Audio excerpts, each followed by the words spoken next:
ગોંડલ પોલીસને હવે કહેવામાં આવી રહ્યું છે કે કાયદામાં રહેશો તો ફાયદામાં રહેશો અને આ કહેવામાં આવી રહ્યું છે ગોંડલ પોલીસના અલ્પેશ કથિરિયા દ્વારા પોતાના વિરોધીઓને ખુલ્લો પડકાર ફેંકતી પોસ્ટ અને પોતાના ફેસબુક એકાઉન્ટમાંથી કરવામાં આવી છે। ગોંડલ દર્શનમાં મારી સાથે જોડાયેલા યુવાનોને કોઈના ઇશારે ખોટા કેસમાં ફસાવા કે હેરાન કરવાનું કૃત્ય કરનાર ચોક્કસ પોલીસને સુધારવા માટેની અંતિમ તક। કાયદામાં રહેશો તો ફાયદામાં રહેશો, બાકી બંગલેથી કોઈ બચાવવા નહીં આવે। આ પોસ્ટ કરી છે અલ્પેશ કથિરિયાએ પોતાના ફેસબુક એકાઉન્ટ પરથી, જેને લઈ અને રાજકીય માહોલ તેજ થઈ શકે છે। ત્યારે આ મુદ્દે રાજુ સખિયા શું કહી રહ્યા છે, ચાલો સાંભળીએ। જી રાજુભાઈ, જે રીતે અલ્પેશ કથિરિયા દ્વારા એક ફેસબુક પર પોસ્ટ કરવામાં આવી છે, શું કહેશો?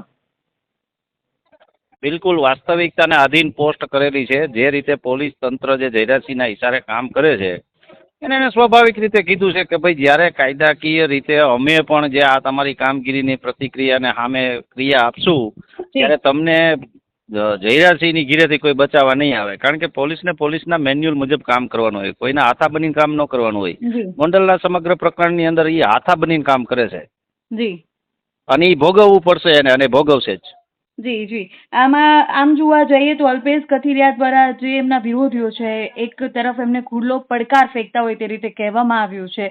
જે આપણે જોયું હતું કે તેમની ઉપર જે હુમલાની ઘટના પણ બની હતી ને ત્યારબાદ આ પોસ્ટ સામે આવી છે, શું લાગે છે શું હશે પ્રતિક્રિયાઓ સામેથી? પ્રતિક્રિયા જે હોય, ગુંડાના છોકરા ગુંડા જ બને, ખેડૂત છોકરા ખેડૂત બને। જો જયરાજસિંહ ગુંડો હોય છે તેનો છોકરો ગુંડો જ બનશે, એ જ કામ કરશે, બીજું કઈ નહીં કરી શકે। જી જી, શું લાગે છે કે આને લઈ અને ગોંડલના રાજકારણમાં અથવા આ જે વિવાદ જે અત્યારે વકરી રહ્યો છે એના શું પરિણામો આવશે? સવાલ ગોંડલના રાજકારણનો નથી, સવાલ માત્ર ને માત્ર ગોંડલની અંદર જે ગુંડાગીરી છે ને એનો છે, સામંતશાહી છે એનો છે। સવાલ છે અત્યારે કોઈ ચૂંટણી નથી, સવાલ એ છે કે એક જો હુકમી આખું શાસન ચલાવે છે ને એની સામેની પ્રતિકારની એક આખી અવાજ ઉઠેલો છે, એ પ્રતિકાર છે એનો। જી જી, જેમ આપે કહ્યું કે રાજકારણનો મુદ્દો નથી, પણ કંઈક ને કંઈક તો આ બધી જે રાજકારણની જે બેઠકો કહી શકીએ કે રાજકારણ અને જે એક સત્તા ઉપર રહેવા માટેની આ લડાઈ હોય, શું કહેશો? સત્તા માટે રહેવાની ચિંતા જયરાજસિંહને છે। આ લોકો એની સત્તાના પાયા ડગમગે છે, એટલા માટે પ્રજાના એને કામને વાચા નથી આપી। માત્ર ને માત્ર દબંગગીરી ને દાદાગીરીથી આટલા વર્ષ જો હુકમીથી શાસન કર્યું છે ને એ પૂરું થવાનો સમય આવ્યો છે ને, એટલે આ બધું થઈ રહ્યું છે। એ એને ખબર પડી ગઈ છે કે હવે મારું શાસન દબંગગીરીથી નથી હાલે એમ। જી જી રાજુભાઈ, આપ અમારી સાથે જોડાયા, આપનો આભાર। જી, આપણી સાથે અત્યારે જોડાયા છે અલ્પેશ કથિરિયા। જી અલ્પેશભાઈ, ફેસબુકના માધ્યમથી આપે ચેતવણી આપી છે, ચેતવણી આપવાની જરૂર કેમ પડી? છેલ્લા 3-4 દિવસની અંદર ગોંડલ અલગ અલગ ગુનાઓ દાખલ, પોલીસ એની કામગીરી કરે એમાં મને કોઈ વાંધો નથી, જેમાં આરોપી છે એને પકડે એમાં પણ વાંધો નથી, જે કાર્યવાહી કરે।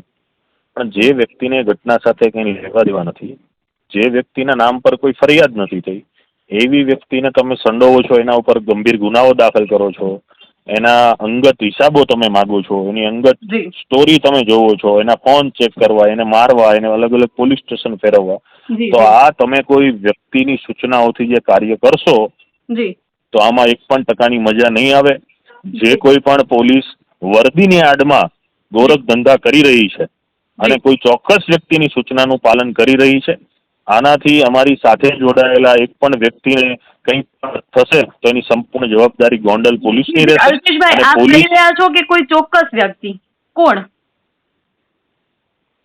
જયરાજસિંહ અને એના માણસો। જી યસ, જી જી, આ જે આખી મેં સ્પષ્ટ લખ્યું છે કે બંગલેથી તમને કોઈ બચાવવા નહીં આવે। જયારે તમારા વિરુદ્ધના પુરાવા ઉભા થઈ જશે ત્યારે બંગલેથી પણ કોઈ બચાવવા નહીં આવે। કાયદાની આડમાં રહી, કાયદાને સમર્થન આપી, કાયદાને માન આપીને તમે જે શપથથી પોલીસની વર્દી કરી છે શપથ નિભાવજો। ખોટા કોઈ વ્યક્તિને હેરાનગતિ ના કરશો। આખી જે રાજકીય બાબત છે એને દૂર રાખીને પોલીસ પોતાની કાર્યવાહી કરે। રાજકારણને વચ્ચે ઇન્વોલ્વ કરીને કોઈની સૂચનાઓનું પાલન કરશો તો પછી આન બાન અને શાંતિ જે ક્ષણે જે ઘડીએ જ્યાં લડવું પડશે તો અમે લડીશું। જી જી જી, અલ્પેશભાઈ, તમે લાગે છે કે પોલીસ આ બાબતે કોઈ કાર્યવાહી કરશે? કેમ કે પોલીસ તો તમે કહી રહ્યા છો એ રીતે આટલા સમયથી તો એક મુખ પ્રેક્ષક બનીને જ જોઈ રહી છે, તો શું કહેશો? પોલીસ અમે આવ્યા ત્યારે પણ મુખ પ્રેક્ષકના રોલમાં હતી, હસી રહી હતી. આજે પણ આ રીતે જે કાર્યવાહી થઈ છે સ્પષ્ટ સૂચના થઈ છે. સમગ્ર માહિતી અમે હોમ મિનિસ્ટર એટલે કે ગૃહમંત્રીને આપીએ છીએ અને આવનારા દિવસોમાં આના ઉપર સખત કાર્યવાહી થાય એવી આશા રાખીએ છીએ.